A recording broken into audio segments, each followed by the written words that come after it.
Pasionații de senzații tari pot alege să-și petreacă weekendul la înălțime, pentru că vremea este frumoasă, lecțiile de zbor s-au reluat, la fel și zborurile de agrement. O astfel de experiență cu planorul sau cu un avion de mici dimensiuni costă între 250 și 600 de lei.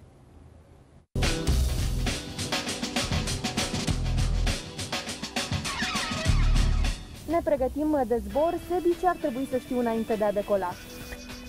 Trebuie să știi că te vei urca într-un avion de mici dimensiuni, din categoria ultra-ușoare. Asta înseamnă un avion de maxim 600 de kg pasageri plus benzină. Se pilotează cu 3 comenzi. Comanda de manșă lateral, care controlează flapsurile, adică și eleroanele, aceste comenzi.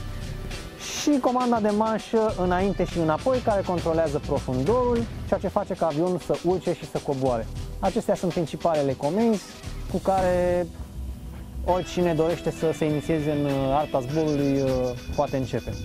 Gata, suntem pregătiți să ne explici și bordul, te rog? Sigur că da. Acesta este vitezometrul, care îți arată viteza cu care avionul înaintează față de masa de aer în care se află. Atenție, nu față de sol, ci față de masa de aer în care zbori. Acesta este altimetrul care îți arată înălțimea pe care tu o calibrezi în momentul decolării.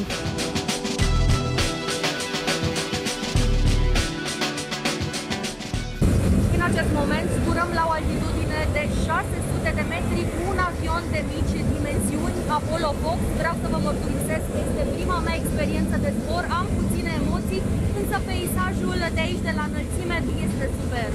Pe aerodromul Șirna, prețurile pentru astfel de experiențe unice variază în funcție de misiunile de zbor. Pentru un zbor introductiv cu un avion de mici dimensiuni și o durată de 30 de minute, costul este de 400 de lei. Cei cu spirit de aventură pot alege motodeltaplanul pentru un preț de 350 de lei, iar un zbor cu planorul pornește de la 250 de lei. Doritorii de senzații tari pot merge și pe aerodromul Clinceni, unde un salt cu parașuta de la 3000 de metri pornește de la 675 de lei. După cele 20 de minute de zbor am primit și un brevet de copilot.